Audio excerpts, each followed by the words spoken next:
अस्सलामुअलैकुम वरहमतुल्लाहि वबरकातुहू। जी हाँ, मैं फिर से हाज़िर हूँ एक बहुत ही ख़ास वीडियो के साथ। और आज की इस वीडियो में मैं आपको मज़ीद मुताले में जो आपको एक अफ़साना पढ़ना है, अफ़साना क्वारंटीन, जिसके मुसन्निफ़ राजेंद्र सिंह बेदी है, उसको मैं आज की इस वीडियो में बताने वाला हूँ। आज की इस वीडियो में आपको सबसे पहले इस अफ़साने का ख़ुलासा बताया जाएगा। उसके बाद इसमें जो भी ऑब्जेक्टिव क्वेश्चन बनते हैं वो सारे बताए जाएंगे, और फिर जो भी सवालात इसके अंदर दिया गया है जो आपके लिए ज़रूरी है याद करना, वो सब भी आज की इस वीडियो में बताया जाएगा। तो अगर आप इस चैनल के लिए नए हैं तो चैनल को ज़रूर सब्सक्राइब कर लें, ताकि मज़ीद इस तरह की वीडियो का नोटिफिकेशन आप तक पहुंच सके। और इम्तिहान आपका करीब है तो आप अच्छे से तैयारी कर सकें। और अगर आपके दोस्त वगैरह हैं जो तैयारी करना चाहते हैं तो उन तक वीडियो का लिंक ज़रूर शेयर करें, ताकि वो भी इस वीडियो से फ़ायदा उठा सकें। तो चलिए हम सीधे सीधे आगे चलते हैं। तो देखिए, आज की इस वीडियो में हम जो पढ़ने वाले हैं उस अफ़साने का नाम है क्वारंटीन। और क्वारंटीन से आप लोग अच्छे से क्वारंटीन से आप लोगों का जान पहचान है, क्योंकि 2019 में जो कोरोना आया था तो उससे बच्चे भी जान गए कि आखिर क्वारंटीन क्या होता है।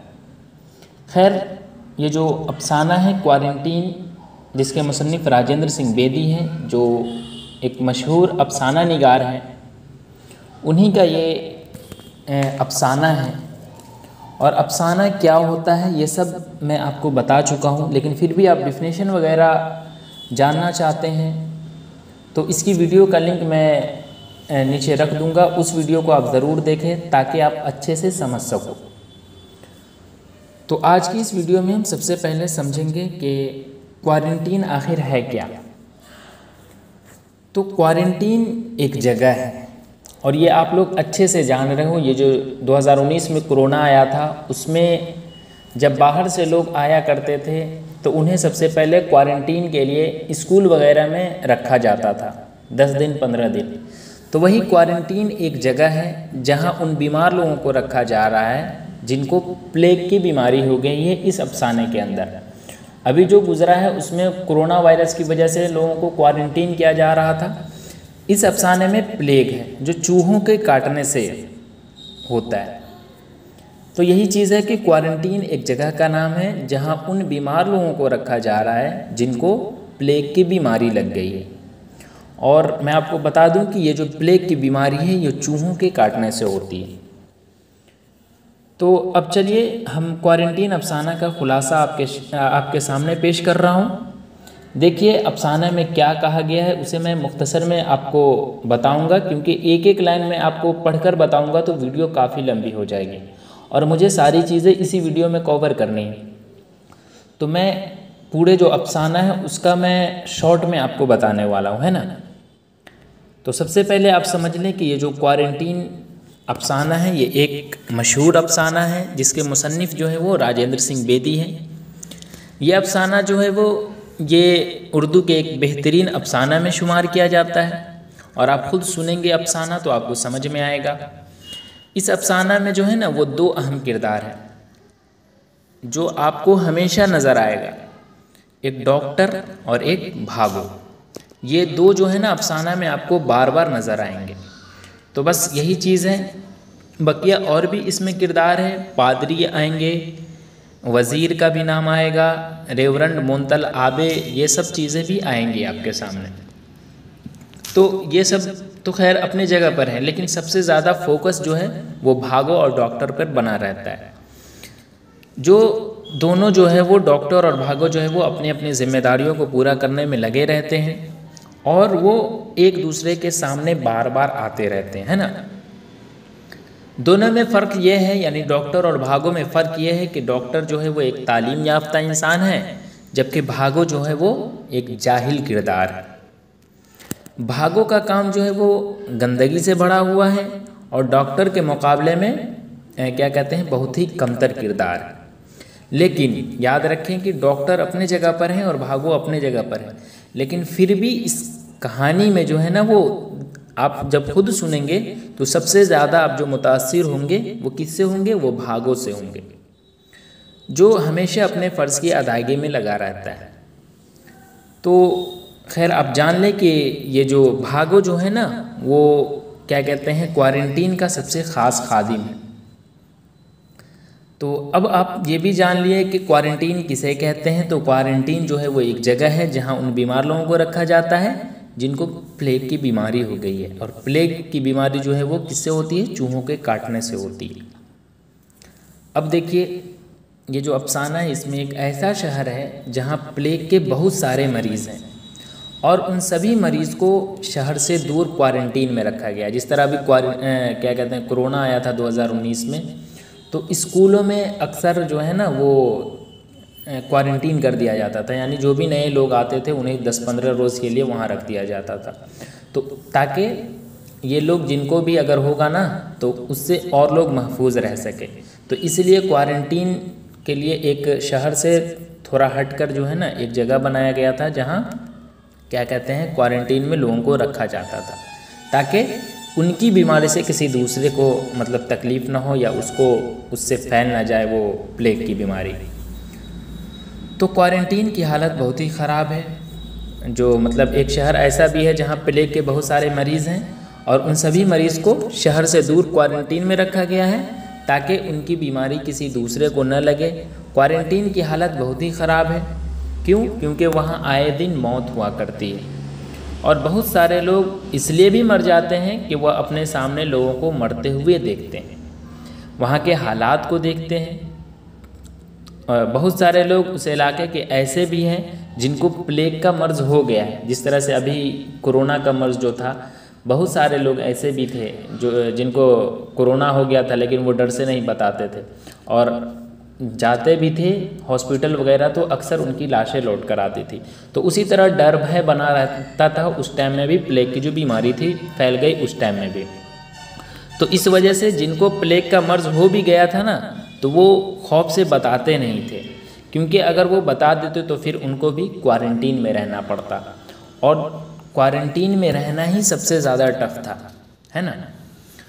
तो इसलिए क्वारंटीन जो है वो एक डर का नाम है, एक खौफ का नाम है। इस क्वारंटीन में विलियम भागो नाम का एक शख्स मुलाजिम है। मैंने शुरू में ही कह दिया था, जो मुलाजिम है यानी वह वहाँ काम करता है, दिन भर अपनी मेहनत में लगा रहता है, अपने काम में लगा रहता है। डॉक्टर अक्सर उनसे पूछता है कि भागो तुमको डर नहीं लगता है क्या? मतलब ऐसा बीमारी जिससे लोग डर रहे हैं, काँप रहे हैं और तुम उसमें लोगों की हेल्प कर रहे हो, तो क्या तुम्हें डर नहीं लगता है?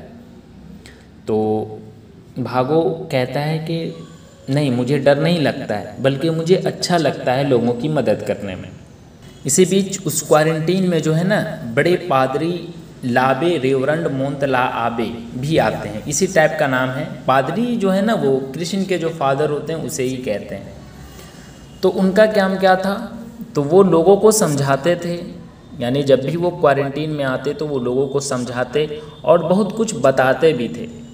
और वो कहते थे कि इंसान की सबसे बड़ी पहचान जो है ना उसमें वह यह है कि एक दूसरे की मदद करे और बीमारों की मदद करना सबसे बड़ी इबादत है। तो ये सब जो बातें बताते थे ना तो इसका असर भागो पर बहुत पड़ता था, जिस वजह से भागो जो है ना वो दिन रात मरीज़ की खिदमत में एक कर देता था। इसी बीच भागो के साथ एक बहुत बड़ा हादसा हुआ और वो हादसा ये था कि उसकी बीवी को भी प्लेग हो जाता है ना। तो जब वो प्लेग हो जाता है तो डॉक्टर के घर हाँफता हुआ आता है और डॉक्टर से जो है वो मदद मांगता है और कहता है कि खुदा के वास्ते मेरी बीवी को बचा लो, उसकी छाती पर 1.5 साला बच्चा दूध पीता है, वह मर जाएगी। तो डॉक्टर गुस्सा हो गया और डॉक्टर क्या कहते हैं ने कहा उससे कि क्या यह बीमारी अभी अभी शुरू हुई है, पहले से तुम कहाँ थे? यानी गुस्से की हालत में डॉक्टर जो था और उसी बीच में जब वो आया तो डॉक्टर ने उसे जवाब में कहा कि क्या तुम्हें अभी नज़र आया ये चीज़, पहले से तुम कहाँ था? खैर मुख्तसर ये कि डॉक्टर जो है ना वो उसकी मदद नहीं कर पाता है। फिर क्या होता है कि फिर भागो जो है वो अपनी बीवी को लेकर क्वारंटीन में जाता है जी। वहाँ जाने के बाद कुछ देर में उनकी मतलब बीवी भी मर जाती है वहीं। उसका एक बहुत छोटा बच्चा रहता है जो सीने में लगा रहता है, यानी कलेजे से लगा रहता है। डॉक्टर जब यह नज़ारा देखता है तो वो अंदर से हिल जाता है। अब डॉक्टर को क्या लगता है, वो उसको ये एहसास होता है कि भागो जो है ना वो जो लोगों की इतनी मदद करता था वो अब मदद करना छोड़ देगा और अब वो दूसरे दिन से क्वारंटीन आना बंद कर देगा। लेकिन क्या होता है, उसका उल्टा होता है, यानी जो डॉक्टर सोचता है उसके बिल्कुल बरक्स। वह अगले दिन डॉक्टर जो है ना वो देखता है उसे कि पहले के ही तरह, यानी जिस तरह वो पहले आता था उसी तरह पहले के ही तरह तैयार होकर आता है। और उसका जो काम और दिन था वो जैसे क्वारंटीन में लोगों की खिदमत करना वो करना शुरू कर देता है। सबसे पहले उसका काम था कि वहाँ नालियों में दवाई डालता था, तो वो भी काम कर रहा था उस दिन। तो इससे डॉक्टर को बहुत ताज्जुब होता है और जब वो उससे फिर से पूछता है कि यार तुम्हें डर नहीं लगता है क्या, तो भागो जवाब में कहता है कि देखिए मौत का तो एक दिन मुकर्रर है, मौत कभी न कभी तो आ ही जाएगी और जिस तरह मेरी बीवी को आप नहीं बचा सके एक दिन आप मुझे भी नहीं बचा पाएंगे। तो क्यों ना मौत से पहले कुछ अच्छा काम कर लूं ताकि मैं मर भी जाऊं तो किसी तरह का अफसोस ना रहे। हालांकि ऐसे मर्ज़ में वो क्या कहते हैं लोगों की मदद कर रहा है लगातार बगैर सेफ्टी का, तो हो सकता है उस पर भी अटैक हो जाए। लेकिन अफसाना को जारी रखने के लिए यहाँ पे ये चीज़ें हैं कि उसे, क्योंकि भागो का ज़िंदा रहना ज़रूरी है इस अफसाने को आगे बढ़ाने के लिए, तो इसलिए ये बात है कि वो क्या कहते हैं मौत के बारे में इस तरह से वो बता रहा है कि मौत कभी न कभी तो आ ही जाएगी और जिस तरह मेरी बीवी को आप नहीं बचा पाए एक दिन मुझे भी नहीं बचा पाएंगे, तो क्यों ना मौत से पहले कुछ अच्छा काम कर लो। और फिर वो ये कहते कहते अपना काम करने में लग जाता है। अब क्या होता है, डॉक्टर जो बहुत ही सुलझा हुआ इंसान है वह जब क्या कहते हैं क्वारंटीन से आता है तो वो जरासीम यानी बैक्टीरिया को मारने वाली दवाएं लेता है, क्योंकि वो डरा रहता है ना। भागो जितना नहीं डरता उससे ज़्यादा तो डॉक्टर डरे रहते हैं। तो फिर वो दवाई लेता है और अपने हाथ को राम बालक साबुन, अभी जो कोरोना के टाइम में कहा जाता था ना कि हमेशा सैनिटाइज करो, साबुन से हाथ धो, सेम प्रोसेस यहाँ भी है, इसमें भी। तो 2019 के बाद ये जो कोरोना आप लोग देखे हैं ना, तो इस अफसाने को समझना आसान है। तो वही चीज़ है कि वो राम बालक साबुन उस टाइम में चलता था, उससे साफ़ करता है हाथ और फिर बैक्टीरिया जरासीम कशमरकब से गरारे करता है। उसके बाद गर्म कॉफ़ी या ब्रांडी पी लेता है ताकि दिन भर की थकावट मिट जाए। सेम कोरोना वाला प्रोसेस यहाँ भी है। इसी तरह आप देखते रहे होंगे कोरोना के टाइम में कि इसी तरह कहा जाता था ये चीज़ करो, वो चीज़ करो, ऐसे करो, वैसे करो। तो वही सेम चीज़ यहाँ पे भी है। तो वो क्या कहते हैं कॉफ़ी या ब्रांडी पी लेता था ताकि दिन भर की थकावट जो है वो मिट जाए। अब क्या हुआ, एक दिन ऐसा होता है कि डॉक्टर जब क्वारंटीन से वापस आता है तो वो बहुत घबरा जाता है। क्यों? क्योंकि उसे लगता है कि शायद मुझे भी प्लेग हो गया है। अब जब उसे लगता है कि यार मुझे भी प्लेग हो गया है तो वो घबराने लगता है और वो क्या कहते हैं बहुत ज़्यादा ब्रांडी पी लेता है। अब जब ये ब्रांडी पी लेता है तो उसका नतीजा ये होता है कि क्या कहते हैं ब्रांडी उसके दिमाग तक पहुंच जाती है और जब उसके दिमाग तक पहुंचती है तो वो पागल की तरह करने लगता है। वह डॉक्टर जो है वो दौड़ने लगता है और दौड़ते दौड़ते जब उसे एहसास होने लगता है कि सचमुच में तो मुझे लगता है कि प्लेग हो गया है ना। लेकिन प्लेग उसे नहीं हुआ था, वो ब्रांडी का असर था उसके दिमाग पर। इस वजह से है ना उसे लगता था कि क्या कहते हैं मुझे प्लेग हो गया है। फिर क्या होता है कि वो जो नशा जो है ना ब्रांडी का वो उतरता है तो फिर डॉक्टर को एहसास होता है कि नहीं मैं तो ठीक हूँ, वो क्या कहते हैं नशा का असर था। इसी बीच एक वज़ीर भी है। मैंने पहले ही कहा था कि इसमें किरदार में वज़ीर का भी नाम आएगा, लेकिन वो लोग ज़्यादा फोकस नहीं करेंगे जितना ये भागो और डॉक्टर का जहन में फोकस रहेगा। तो इसी बीच एक वज़ीर भी है। वज़ीर बल्दियात, वह अक्सर अपने तकरीर में यहाँ का नाम लेता रहता है, यानी इस शहर का नाम लेता रहता है। और डॉक्टर कंपाउंडर जो है ना, उन लोगों के बारे में कहता रहता है कि सब लोग अपने अपने काम में लगे हुए हैं और उम्मीद है कि बहुत जल्द जो है ना वो प्लेग पर काबू पा लिया जाएगा। और फिर एक दिन ऐसा भी होता है कि प्लेग पर काबू भी पा लिया जाता है।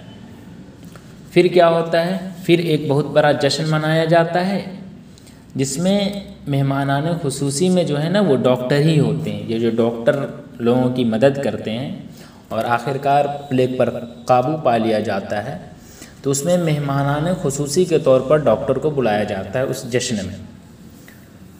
तो बीमार लोगों का वहीं मतलब ये जो डॉक्टर इलाज करते थे, तो डॉक्टर को बुलाया जाता है, फिर डॉक्टर को फूलों से लदा माला पहनाया जाता है और सब लोग इनकी तारीफ़ करते हैं। उसके बाद फिर वज़ीर आते हैं स्टेज पर और वो अपना तकरीर शुरू करते हैं। और जब तकरीर शुरू करते हैं तो वो अपने तकरीर में बोलते हैं कि मैंने 54 मरीज़ को, यानी 54 पेशेंट को क्वारंटीन में भेजा था और 54 का 54 मरीज़ जो है ना वहाँ से ठीक ठाक होकर, यानी सेहत याब होकर लौटा। कहने का मतलब ये था कि 100% जो है ना मुझे कामयाबी मिली इसमें, यानी 54 में भेजा और 54 सही हो गया। फिर उसके बाद वज़ीर बल्दियात ने अपनी तकरीर में डॉक्टर को बहुत सराहा और फिर डॉक्टर को लेफ्टिनेंट कर्नल का दर्जा दिया जाता है। जी हाँ, ये क्वेश्चन पूछा जाएगा आपको। तो लेफ्टिनेंट कर्नल का, जनरल नहीं, कर्नल का दर्जा दिया जाता है। डॉक्टर को इससे काफ़ी खुशी होती है। अब फिर क्या होता है आगे कि डॉक्टर जब अपने घर वापस आता है तो भागो उसे एक कोने में मिलता है ना। भागो जब देखता है डॉक्टर साहब को तो कहते हैं बहुत बहुत मुबारक हो। और डॉक्टर तो खैर सारी चीज़ें जानता है, जिस वजह से उसकी नज़रें झुक जाती है। क्यों? क्योंकि ये जो डॉक्टर को ये जो दर्जा मिला था लेफ्टिनेंट कर्नल का, या फिर जो भी वहाँ पे मिला, वो सब की अहमियत उतनी नहीं थी भागो के सामने में जितनी भागो किया करते थे। और हालांकि भागो की ही वजह से प्लेग को दूर किया गया। तो डॉक्टर जो है वो भागो के पास जाता है और कहता है कि देखो, दुनिया तुम्हें नहीं जानती है कि तुमने कितनी मेहनत किया है, और दुनिया को ये भी नहीं पता है कि तुम्हारी ही वजह से प्लेग दूर हुआ है, लेकिन हमें और खुदा को पता है कि तुमने अपना काम किया है, जिसकी वजह से ये जो प्लेग है ये दूर हुआ है। तो इस तरह से इस अफसाने का एंड होता है और उम्मीद है कि आप समझ चुके होंगे। अब इसमें जो भी सवालात हैं वो मैं आपको लास्ट में बताऊंगा, लेकिन जो भी सवालात आप देखेंगे वो आप खुद से बना लेंगे अगर इस अफसाने को पूरे सुन लेंगे तो। खैर, अब हम सीधे सीधे ऑब्जेक्टिव की तरफ चलते हैं, जहाँ से मैं आपको सबसे पहले ऑब्जेक्टिव बताऊंगा, जो भी क्या कहते हैं इस सबक से ऑब्जेक्टिव आने वाला है वो सब। उसके बाद जो भी सवालात हैं वो भी बताऊंगा। वीडियो थोड़ी लंबी होगी, लेकिन आप इत्मीनान से देखें, दोबारा किसी वीडियो को देखने की ज़रूरत नहीं। तो देखिए, हम आ गए हैं टेलीग्राम पर, जहां से मैं आपको ऑब्जेक्टिव क्वेश्चन दिखाने वाला हूं इस सबक से। तो स्टार्ट दिस क्यूज पे हमने क्लिक कर दिया। यहाँ पर आई एम रेडी है, इस पर हमने क्लिक कर दिया। थोड़ी देर वेट करें। जो भी सवालात इस चैप्टर से बन रहे हैं वो सब मैं आपको बताने वाला हूँ। तो देखिए, सबसे पहला क्वेश्चन क्या है। सबसे पहला क्वेश्चन है कि क्वारंटीन क्या है। तो सबसे पहले नावल है या फिर दास्तान है या ड्रामा है या फिर अफसाना है। तो आपको मालूम होगा कि मैंने पहले ही कहा था कि क्वारंटीन जो है वो एक अफसाना है, तो इसलिए इसका सही जवाब जो है वो ऑप्शन डी है। आगे देखिए सवाल नंबर 2, अफसाना क्वारंटीन के अफसाना निगार कौन है, ये भी आपको मालूम है। अगर आपने मुख्तसर क्या कहते हैं कहानी आपने सुना है तो वो सब कुछ आपको मालूम होगा। तो अफसाना क्वारंटीन के अफसाना निगार जो है वो कौन है, राजेंद्र सिंह बेदी हैं। और अगर आपसे पूछ देता कि सलाम बिन रज़्ज़ाक़ जो है वो इसके मतलब ये किस अफसाने का मुसन्निफ़ है, तो आप क्या कहते हैं, तो वो आप कहते हैं इब्राहिम सक्का का। फिर अब अगर आपसे पूछता शफ़ी जावेद के बारे में, तो शफ़ी जावेद का आपको भूले बिसरे गीत पढ़ना है और जिलानी बानो का एक टॉमिस अफसाना पढ़ना है जो हिस्से नसर में है। तो इसका सही जवाब है ऑप्शन अलीफ। आगे देखिए सवाल नंबर 3, मुख्तसर अफसाने की दाग बेल का सोहरा किसके सर है? VBI क्वेश्चन है, ये हर साल पूछा ही जाता है, इसलिए मैंने यहाँ पर दिया है। तो मुख्तसर अफसाना की दाग बेल का सोहरा जो है वो किसके सर? सज्जाद हैदर यल्दरम के सर जाता है, और ये VBI क्वेश्चन है, इसे आप याद कर ही लें, ऑप्शन बी। चलिए आगे देखिए, आगे है सज्जाद हैदर यल्दरम के पहले अफसाना का नाम क्या है? जी हाँ, अगर वो जो है क्या कहते हैं मुख्तसर अफसाने के दाग बेल का सोहरा अगर सज्जाद हैदर यल्दरम को के सर है तो इसके पहले अफसाने का नाम क्या है? तो सही जवाब यहाँ पर क्या है ये आपको बताना है, 1 मिनट। तो इसका सही जवाब क्या है? सोजो वतन, छानो, या फिर अंगाड़ी, या फिर नशे की पहली तरंग। तो इसका सही जवाब जो है वो है नशे की पहली तरंग, यानी ऑप्शन डी। आगे देखिए सवाल नंबर 5, थोड़ी देर वेट करें, ये नेटवर्क स्लो होने की वजह से इस तरह घूम रहा है। चलिए अब आगे देखिए, आगे क्या है? राजेंद्र सिंह बेदी किस हैसियत से मशहूर हुए? दास्तान निगार, सवाने निगार, अफसाना निगार, या फिर ड्रामा निगार। तो मैंने शुरू में ही कहा था कि राजेंद्र सिंह बेदी जो है वो अफसाना निगार के हैसियत से मशहूर हुए थे, इसलिए इसका सही जवाब ऑप्शन जी। आगे देखिए सवाल नंबर 6, सवाल नंबर 6 में क्या है? तो सवाल नंबर 6 में राजेंद्र सिंह बेदी कब पैदा हुए? तो राजेंद्र सिंह बेदी जो है वो 1913 या 1914 या 1915 या फिर 1916। तो राजेंद्र सिंह बेदी जो है वो 1 सितंबर 1915 ईस्वी को, और कहाँ पैदा हुए थे? तो लाहौर में पैदा हुए थे, जो आगे क्वेश्चन आएगा। और ये इंतकाल किए थे कब? तो मुंबई में इंतकाल किए 1984 में, जो आगे क्वेश्चन आने वाला है, तो ऑप्शन जी। अब आगे देखिए सवाल नंबर 7, सवाल नंबर 7 में है राजेंद्र सिंह बेदी कहाँ पैदा हुए? तो अभी जस्ट मैं आपको बताया हूँ कि 1915 ईस्वी में लाहौर में पैदा हुए थे, इसलिए इसका सही जवाब है ऑप्शन अलीफ। आगे देखिए सवाल नंबर 8, सवाल नंबर 8 में क्या है? राजेंद्र सिंह बेदी के वालदा का क्या नाम था, यानी उसके माता का क्या नाम था? सीवा देवी, माया देवी, सोमावती, या फिर शीला देवी। तो इनके वालदा का क्या नाम था? इनके वालदा का नाम था शीला देवी, ऑप्शन डी। जो और इनके वालिद साहब का नाम था हीरा सिंह बेदी, तो जो आगे आने वाला है जस्ट, तो इसलिए इसका सही जवाब ऑप्शन अच्छा 1 मिनट यहाँ आप देख लें, इनके वालदा का नाम जो है वो सीवा देवी है, शीला देवी नहीं है, आप याद रखेंगे। ये रेड जो आ गया ना यानी गलत है, तो सीवा देवी है इसका सही जवाब। आगे देखिए राजेंद्र सिंह बेदी के वालिद का क्या नाम था? जी हाँ, अब वालिद का नाम पूछा जा रहा है, तो इनके वालिद का नाम आप हमें बताइए। हीरा सिंह बेदी, जो अभी जस्ट मैं आपको बताया हूँ, ऑप्शन जी। आगे देखिए सवाल नंबर 10 में है राजेंद्र सिंह बेदी का घराना कैसा था? रूमानी, सियासी, मजहबी, या फिर सोफियाना? तो मजहबी, यानी ऑप्शन जी में होगा इसका सही जवाब। चलिए आगे देखिए, आगे क्या है सवाल? जी आगे है सवाल, राजेंद्र सिंह बेदी के वालिदा किस ज़बान से वाकिफ़ थे? उर्दू अंग्रेज़ी, संस्कृत हिंदी, उर्दू हिंदी, या फिर संस्कृत उर्दू? तो जी हाँ, राजेंद्र सिंह बेदी के वालिदा यहाँ पर पूछा जा रहा है, न राजेंद्र सिंह बेदी के वालिदा के बारे में पूछा जा रहा है, तो उर्दू और हिंदी में, ऑप्शन जी। चलिए अब हम जल्दी आपको बताने वाला हूँ, राजेंद्र सिंह बेदी मैट्रिक कब पास किए थे? आप मालूम है मैट्रिक किसे कहते हैं? तो राजेंद्र सिंह बेदी जो है वो 1931 ईस्वी में मैट्रिक किए थे, यानी ऑप्शन बा। आगे देखिए राजेंद्र सिंह बेदी इंटर कब किए, मैट्रिक कब किए थे? तो 1931 ईस्वी में जो है वो क्या कहते हैं मैट्रिक किए थे, और 1900 यानी 2 साल के बाद जोड़ लेना आप, तो 1933 इसका सही हो जाएगा, ऑप्शन डी। चलिए आगे देखिए, आगे क्या है सवाल नंबर 14, राजेंद्र सिंह बेदी की बीवी का क्या नाम था? तो मैं शुरू से पढ़ा रहा हूँ एक क्वेश्चन, इसलिए मैं बता रहा हूँ इनके क्या कहते हैं बीवी का नाम जो है वो सोमावती, यानी ऑप्शन बे। चलिए आगे देखिए सवाल नंबर 15, राजेंद्र सिंह बेदी की शादी कब हुई? जी हाँ, तो इनकी बीवी का नाम क्या था? सोमावती, और शादी जो है वो 1934 ईस्वी में हुई थी, यानी ऑप्शन जी।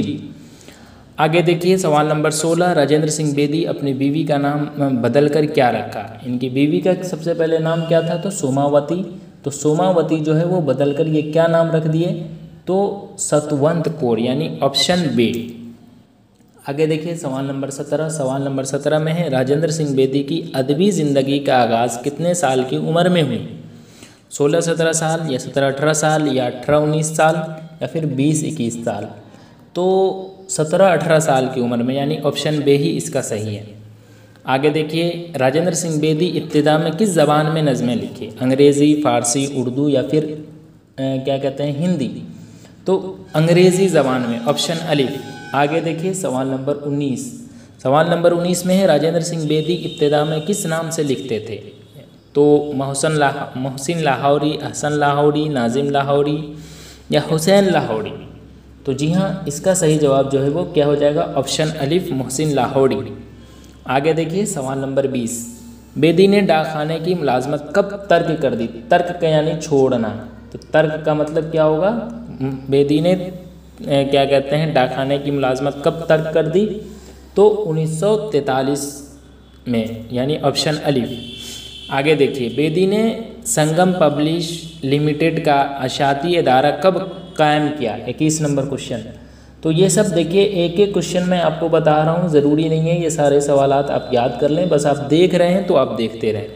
1946। तकसीम हिंद के वक्त जब फसादात की आग भड़की तो बेदी किसके पास चले गए? नानी के पास, मामू के पास, भाई के पास, या फिर इनमें से कोई नहीं? तो जी हाँ, तकसीम हिंद के वक्त जब फसादात की आग भड़की तो बेदी जो है वो क्या कहते हैं, भाई के पास, यानी ऑप्शन जी चले गए थे। बेदी के भाई का नाम क्या था? भाई, वो जो भाई के पास गए थे तो उस भाई का क्या नाम था, ये पूछा जा रहा है। तो क्या नाम था जी? तो उनके भाई का नाम जो था वो क्या था? हरभजन सिंह, हरबंस सिंह, भोपाल सिंह, या मनोज सिंह? तो हरभजन सिंह, यानी option Harbans Singh, option B. आगे देखिए, बेदी को जम्मू रेडियो स्टेशन का डायरेक्टर कब बनाया गया? 1943, 1946, 1947, या फिर 1948? तो 1948 ईस्वी में बनाया गया था, है ना। उसके बाद आगे है, झैल में से किस अफसाना निगार को हुकूमत हिंद की तरफ से पद्मश्री का एजाज़ मिला? सुहेल अज़ीमाबादी, सादत हसन मंटू, राजेंद्र सिंह बेदी, या फिर सलाम बिन रज़्ज़ाक़? तो इसका सही जवाब है ऑप्शन जी, राजेंद्र सिंह बेदी। आगे देखिए सवाल नंबर 26। सवाल नंबर 26 में राजेंद्र सिंह बेदी को कौन कौन से अवार्ड मिला? साहित्य academy award, Modi Ghalib award, दोनों, या फिर इनमें से कोई नहीं? तो इसका सही जवाब क्या होगा? दोनों, यानी साहित्य अकेडमी अवार्ड और मोदी गालिब अवार्ड दोनों मिला था, इसलिए इसका सही जवाब ऑप्शन जी में है। आगे देखिए सवाल नंबर 27। बेदी पर फालिज का हमला कब हुआ था? जी हाँ, 1978, 1979, 1980, या फिर 1981? तो बेदी जो है ना वो 1984 ईस्वी में मरे थे, लेकिन इससे पहले इनको हमला हुआ था फालिज का, जो 1979 में, यानी ऑप्शन बा। आगे देखिए सवाल नंबर 28 क्या है? राजेंद्र सिंह बेदी का इंतकाल कब हुआ? 1979, 81, 85, या फिर 84? तो अभी जस्ट मैं आपको बताया हूँ 1984 ईस्वी में मुंबई में वो इंतकाल कर गए थे। राजेंद्र सिंह बेदी का इंतकाल कहाँ हुआ? तो मुंबई में हुआ, ऑप्शन जी। आगे देखिए सवाल नंबर 30। दाना दाम, ग्रहण, कोख जली, अपने दुख मुझे दे दो, हाथ हमारे कलम हुए, और मुक्ति बुद्ध किन के अफसानवी मजमू हैं? तो देखिए सवाल में जो है ना वो आपसे कुछ इस तरह नहीं आएगा, आपसे ये जो आप देख रहे हो ना इसमें से कोई एक पूछ देगा, दाना दाम, ग्रहण, कोख जली, अपने दुख मुझे दे दो, हाथ हमारे कलम हुए, मुक्तिबीत, इसमें से कोई एक पूछ देगा दाना दाम किन के अफसानवी मजमू हैं। अब कौन पूछ देगा ये तो आपको मालूम नहीं है। अपने दुख मुझे दे दो ये सब पूछा गया, दाना दाम, ग्रहण, कोख जली, अपने दुख मुझे दे दो, हर कोई ना कोई साल पूछा गया है, तो इसलिए आपको ये याद करना ही पड़ेगा। सवाल इस तरह नहीं आएगा इसमें से कोई एक उठा देगा। तो ये सब जो है वो राजेंद्र सिंह बेदी का है, यानी ऑप्शन अलिफ। आगे देखिए किस तरह से सवाल पूछेगा, जैसे यहाँ देखिए अपने दुख मुझे दे दो, अभी जस्ट मैं आपको बताया हूँ, यहाँ देखिए दाना दाम, ग्रहण, कोख जली, अपने दुख मुझे दे दो, यहाँ से आया अपने दुख मुझे दे दो। अब पूछ दिया अपने दुख मुझे दे दो किसका अफसानवी मजमू है, तो किसका है? राजेंद्र सिंह बेदी का है, यानी ऑप्शन दाल। तो इस तरह से आपको याद करना पड़ेगा। फिर है मंदरजा झैल में से कौन सा अफसानवी मजमुआ राजेंद्र सिंह बेदी का नहीं है? अब देखिए फिर से यहीं से सवाल है, ये चीज़ आपको याद रहेगा तभी आप इस सवाल को बना सकते हो। देखिए अपने दुख मुझे दे दो, ग्रहण, तारीफ उस खुदा की, या कोख जली। अब आपको मालूम रहेगा तब ना तीन जो है, ये तीन जो है ये है राजेंद्र सिंह बेदी का। कैसे आपको पता चला? तो यहाँ से आप अभी पता कर लिए, लेकिन आपको याद नहीं रहेगा तो कैसे पता चलेगा कि तारीफ़ उस खुदा की किसकी है? तो इसलिए आपको याद करना ही पड़ेगा। इसका सही जवाब है ऑप्शन जी। आगे देखिए सवाल नंबर 33, मंदरजा झैल में से कौन सा अफसानवी मजमूआ राजेंद्र सिंह बेदी का पहला अफसानवी मजमूआ है? जी हाँ, अपने दुख मुझे दे दो, ग्रहण, कोखजली या फिर दानव दाम। तो अब यहाँ पर उनके अफसानवी मजमूए तो ये सारे हैं, लेकिन यहाँ पर पहला पूछ दिया, तो अब हमें बताइए अपने दुख मुझे दे दो, ग्रहण, कोखजली या फिर दानव दाम। तो कौन है? दानव दाम है, यानी ऑप्शन डी। चलिए आगे देखिए। आगे है बेदी का पहला उर्दू अफसाना कौन सा है? दानव दाम, एक चादर मैली सी, या फिर महारानी का तोहफा, या फिर कोखजली। तो बेदी का पहला उर्दू अफसाना कौन है? महारानी का तोहफा, यानी ऑप्शन जी। चलिए आगे देखिए सवाल नंबर 35 में, एक चादर मैली सी किसका नाविल्ट है? जी हाँ, नाविल्ट और नाविल के बारे में मैं आपको बता चुका हूँ। तो एक चादर मैली सी किसका नाविल्ट है? सज्जाद ज़हीर, राजेंद्र सिंह बेदी, अजीज़ अहमद या फिर अहमद अब्बास। तो इसका सही जवाब है ऑप्शन बी, राजेंद्र सिंह बेदी ही है। आगे देखिए, बेजान चीज़ें और सात खेल किनके ड्रामों के मजमूए हैं? तो राजेंद्र सिंह बेदी के ही हैं, लेकिन कोई एक इसमें से पूछ देगा, या फिर इस तरह से पूछ सकता है कि राजेंद्र सिंह बेदी के ड्रामों के मजमूए, दो ड्रामों के मजमूए का नाम बताए, 2 मार्क्स में पूछ सकता है। तो ये चीज़ आपको याद रहेगा तभी आप बना सकते हो। तो इसलिए इसका सही जवाब ऑप्शन अलिफ, राजेंद्र सिंह बेदी। मंदरजा झैल में से कौन सी तख्लीक राजेंद्र सिंह बेदी का नहीं है? अब देखिए, अपने दुख मुझे दे दो, ग्रहण, सपनों के देश और मुक्ति बुद्ध। अब इसमें से आपको मालूम रहेगा तभी बना सकते हो आप। तो अपने दुख मुझे दे दो ये तो है जो आपने ऊपर पढ़ा था, ग्रहण भी है ये भी आपने पढ़ा था, मुक्ति बुद्ध भी आपने पढ़ा था, मुक्ति बुद्ध पढ़ा था, और सपनों के देश नहीं पढ़ा था। तो इसलिए इसका सही जवाब है ऑप्शन जी। यहाँ आप देख लीजिए एक मरतबा फिर से मैं यहाँ ले चलता हूँ। यहाँ देखिए, दानव दाम है, ग्रहण है और मुक्ति बुद्ध है। यहाँ है ना, दानव दाम, ग्रहण, मुक्ति बुद्ध। तो सारे क्वेश्चन यहीं से लिए गए, तो इसलिए इसका सही जवाब ऑप्शन जी है, सपनों के देश। चलिए आगे अब देखिए सवाल नंबर 38। सवाल नंबर 38 में है, अफसाना क्वारंटीन में शहर का बच्चा बच्चा किसका नाम सुनकर काँप जाता है? तो ये राजेंद्र सिंह बेदी के हालात ज़िंदगी पर, इससे ऊपर जो भी सवालात थे वो क्वेश्चन था, लेकिन अब जो आपको मैंने शुरू में अफसाना बताया था उससे ये सारे सवालात हैं। तो उम्मीद है कि आप लोग खुद से इस सवाल का जवाब ढूंढ लेंगे, जिस तरह से मैंने अफसाने में पूरा खुलासा बताया था। तो अफसाना क्वारंटीन में शहर का बच्चा बच्चा किसका नाम सुनकर? प्लेग का नाम सुनकर। तो इसलिए इसका सही जवाब ऑप्शन डी है। इसमें भी किसी तरह का कोई डाउट है तो आप हमें बोल सकते हैं। चलिए आगे देखें। अब आगे सवाल है, अफसाना क्वारंटीन में किस वबा का जिक्र किया गया है? चेचक, हैज़ा, प्लेग या फिर तबदीक? तो आपको तो मालूम ही है, अभी जस्ट मैं आपको बताया हूँ, प्लेग। आगे देखिए सवाल नंबर 40 में है, अफसाना क्वारंटीन में विलियम भागो के घर किसकी मौत हुई? तो विलियम भागो के घर जो है वो बीवी की मौत हुई थी, है ना, उनकी बीवी ही तो मर जाती है। तो इसलिए इसका सही जवाब ऑप्शन बी। क्वारंटीन अफसाने के किरदार डॉक्टर का असल नाम क्या था? जी हाँ, तो देखिए इनका असल नाम जो है वो ये है, रेवरेंड मोंतले आबे। ऐसे ये क्वेश्चन पूछेगा नहीं, लेकिन आप जान लें। तो इसलिए इसका सही जवाब है ऑप्शन जी। आगे देखिए सवाल नंबर 42। क्वारंटीन अफसाने में सफाई का काम करने वाला भागो का पूरा नाम क्या था? तो इनका पूरा नाम जो है वो विलियम जागो नहीं, विलियम भागो विलियम नहीं, विलियम भागो, ऑप्शन अलिफ। आगे देखिए सवाल नंबर 43। क्वारंटीन को दोज़ख किसने कहा है? जी हाँ, तो क्वारंटीन को दोज़ख जो है वो भागो ने कहा है, ऑप्शन डी। आगे देखिए सवाल नंबर 44। वबा पर काबू पा लेने के बाद डॉक्टर को कौन सा ओहदा मिला? तो मैं आपको बताया था लेफ्टिनेंट कर्नल का, जर्नल नहीं समझ लेंगे आप, कर्नल और जर्नल में बहुत फ़र्क है। अगर क्वेश्चन देना चाहे तो इसी तरह से दे सकता है। आगे देखिए लास्ट क्वेश्चन है 45। क्वारंटीन अफसाने का मरकज़ी किरदार कौन है? तो मैंने पहले ही कहा था मरकज़ी किरदार भागो है। तो इस तरह से मैंने 45 क्वेश्चन आपको हल करके बता दिया है। कोई भी सवाल में डाउट है तो आप हमें कमेंट कर सकते हैं, या फिर टेलीग्राम ग्रुप का लिंक डिस्क्रिप्शन में दिया गया है, आप वहां हमसे रब्ता कर सकते हैं। अब हम जो भी क्वेश्चन इसमें दिया गया है उसके तरफ चलते हैं। तो देखिए, आपके किताब में सफ़ा नंबर 212 आप खोल लें। वहाँ पर मुख्तसर तरीन सवालात, मुख्तसर सवालात या फिर तवील सवालात भी दिया गया है। तो सबसे पहले हम मुख्तसर तरीन सवालात यानी वेरी शॉर्ट टाइप क्वेश्चन को बताने वाला हूँ। तो उसमें सबसे पहला क्वेश्चन क्या है? सबसे पहला क्वेश्चन है कि क्वारंटीन अफसाने में किस वबा का जिक्र है? तो आपको तो मालूम ही, अभी जस्ट मैं ऑब्जेक्टिव क्वेश्चन में बताया हूँ कि क्वारंटीन अफसाने में प्लेग जो है वो एक वबा है, उसका जिक्र है। नेक्स्ट क्वेश्चन है, चूहों से बचने की तलकीन करने वाले इश्तिहार के उन्वान में लोगों ने किस बात का इजाफा किया? जी हाँ, तो देखिए, असल जो है ना इश्तिहार था न चूहा न प्लेग, और इजाफा किया गया क्या? न चूहा न प्लेग न क्वारंटीन। ये देखिए, ये सफ़ा नंबर आपको 202 में मिल जाएगा। ऊपर से ही, ऊपर में ही आप 4-5 लाइन पढ़ेंगे ना तो वहाँ पर ये इसका जवाब आपको मिल जाएगा। नेक्स्ट देखिए, क्वारंटीन अफसाने के किरदार डॉक्टर का असल नाम क्या है? असूल नाम नहीं बल्कि असल नाम क्या है? किताब में असूल लिखा है। तो क्वारंटीन अफसाने के किरदार डॉक्टर का असल नाम रेवरेंड मोंतला आबे था।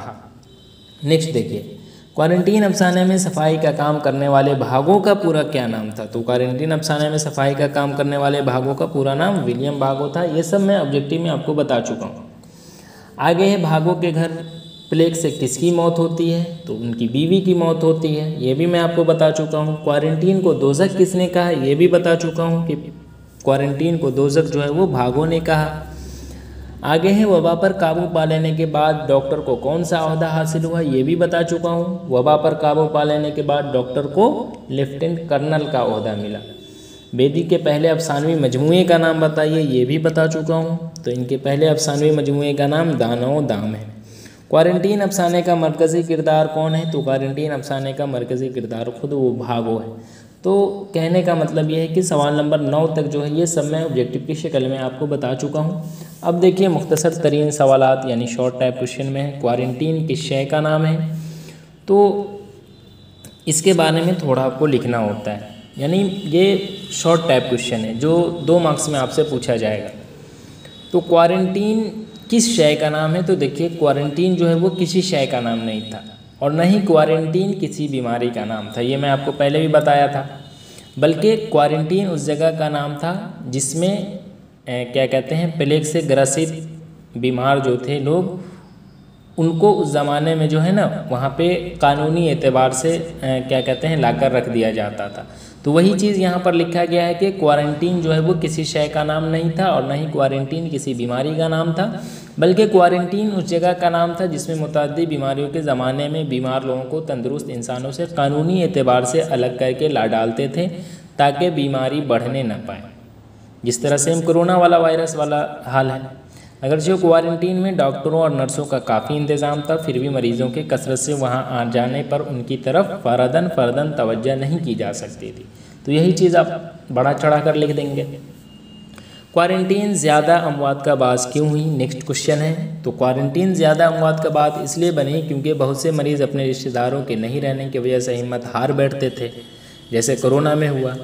कई मरीज़ तो ऐसे थे जो दूसरे मरीज़ को अपने सामने मरते देखकर मौत से पहले ही मर गए। सेम प्रोसेस है, मैं बार बार कह रहा हूँ, कोरोना वाला यहाँ पे भी है। डॉक्टर प्लेग से अपनी हिफाजत के लिए क्या काम करता था? तो डॉक्टर प्लेग से अपनी हिफाजत के लिए शाम को घर आने पर क्या कहते हैं वो क्या नाम है, साबुन से जो है ना वो हाथ धोता था, और जरासीम कश मरकब से गरारे करता था, या पेट को जला देने वाली गर्म कॉफ़ी या ब्रांडी पी लेता था। फिर भी डॉक्टर के दिलो दिमाग पर प्लेग का खौफ सवार रहता था। जिस तरह कोरोना वायरस के टाइम में सबके जहन में सवार रहता था ना, चाहे डॉक्टर हो चाहे पेशेंट हो, सब डरे रहते थे, सहमे रहते थे, वही हाल है। नेक्स्ट क्वेश्चन है, बड़े पादरी लाबे वही रेवरेंड मोंतलाबे क्या कहते हैं? तो बड़े पादरी लाबे रेवरेंड मोंतलाबे अक्सर ईसाई मज़हब की तबलीग के लिए क्वारंटीन के इलाके में आते रहते थे, और वह पादरी लाबे कहते थे कि खुदावंद यसू मसीह की तालीमात में से एक अहम तालीम यह है कि बीमारों की मदद में अपनी जान तक कुर्बान कर डालो। नेक्स्ट था, डॉक्टर क्या कहते हैं रफ्तार सेहत का नक्शा देखकर क्यों खुश होता था? तो वज़ीर बल्दियात ने एक अवामी प्रोग्राम में एक पतली सी छड़ी हाथ में ली और हाज़रीन को मुखातिब करते हुए उनकी तवज्जो उस स्याह लकीर की तरफ दिलाई जो दीवार पर आवेज़ा नक्शे में बीमारी के दिनों में सेहत के दर्जे की तरफ हर लम्हा बढ़ती जा रही थी। आखिर में उन्होंने नक्शे में वह दिन भी दिखाया जब डॉक्टर के ज़ेरे निगरानी 54 मरीज़ रखे गए और वह तमाम सेहतयाब हो गए। इसलिए डॉक्टर सेहत का नक्शा देखकर खुश होता था। यही चीज़ है। ज़रूरत से ज़्यादा ब्रांडी पीने का डॉक्टर पर क्या असर हुआ, तो इसका जवाब आप जो क्या कहते हैं, ज़रूरत से ज़्यादा ब्रांडी पीने का डॉक्टर पर क्या असर पड़ा, तो ज़रूरत से ज़्यादा ब्रांडी पीने का डॉक्टर की सेहत पर यह असर हुआ कि उसका दिल धक धक करने लगा, नब्ज़ घोड़े की तरह दौड़ने लगे और डॉक्टर एक पागल की तरह इधर उधर भागने लगा। उसे यह भी शक होने लगा कि उस पर प्लेग के जरासीम का असर हो गया है और जल्द ही उसके गले और रानों में गुल्ठियाँ नमूदार होंगी। वह बहुत ज़्यादा खौफज़दा हो गया था, लेकिन बात तो कुछ और थी कि वो नशे की हालत में था। चलिए आगे देखिए। आगे है भागो डॉक्टर को प्लेग से न डरने की क्या वजह बताता है। तो ये क्वेश्चन अभी जो जस्ट आप चलिए मुख्तसर तरीन हो गया, तवील सवालात में देखिए। बकिया और सवालात इसमें तो छूट नहीं रहा है ना, नहीं छूट रहा है। अब तवील सवालात में इसका जवाब आपको मिल जाएगा। वैसे ये चीज़ आपको मालूम ही है, लेकिन फिर भी आगे देखिए। अफसाना क्वारंटीन का खुलासा लिखिए तवील सवालात में। तो ये चीज़ आप पढ़ेंगे ना तो खुद ब खुद जो भी सवाल छूट रहा है वो सब सवालों का जवाब आपको पता चल जाएगा।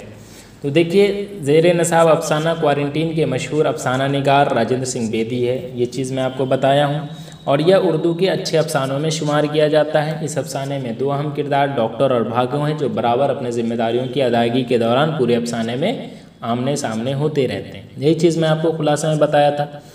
डॉक्टर एक तालीम याफ्ता किरदार है, जबकि भागो एक जाहिल और नाखानदा किरदार है। गर्चे भागो का काम गलाजत से भरा हुआ है और डॉक्टर के मुकाबले में बहुत ही कमतर किरदार है। यही चीज़ बताया हूँ। उसके बावजूद भागो का किरदार क़ारीन को मुतासिर करता है। क्यों? क्योंकि वो गलाजत से भरा काम होने के बावजूद लोगों की खूब मदद करता है। इससे डॉक्टर को भी अमली तहरीक मिलती है। उसी के मतलब देखने से जो है ना डॉक्टर को भी सीख मिलती है, जो किसी भी कारी यानी वही दर्शक पर अपना छाप छोड़ जाता है। जैसे हम आपको सुना रहे हैं तो आप एक हिसाब से दर्शक हुए, सुनने वाले, तो वही चीज़ है। भागो को इंसानों से मोहब्बत है, उसके दिल में इंसानों के लिए दर्द है, इसलिए प्लेग जैसा मौलिक मर्ज भी भागो को खौफज़दा नहीं कर सकता। भागो की बीवी की मौत हो जाती है, फिर भी वह मरीज़ों की खिदमत से पीछे नहीं हटता और मज़ीद मसरूफ़ियत के साथ प्लेग को मिटाने में मसरूफ़ हो जाता है। भागो जब प्लेग के मरीज़ों की बेतकल्लुफ़ खिदमत करता है तो उस मरहले में डॉक्टर उससे पूछता है कि क्या उसे मरीज़ों के साथ रहकर काम करते हुए डर नहीं लगता। भागो जवाब देता है कि आदमी की वक्त आने पर ही मौत आती है, इसलिए डरने की कोई बात नहीं है। मौत जिस दिन आनी है आकर ही रहेगी।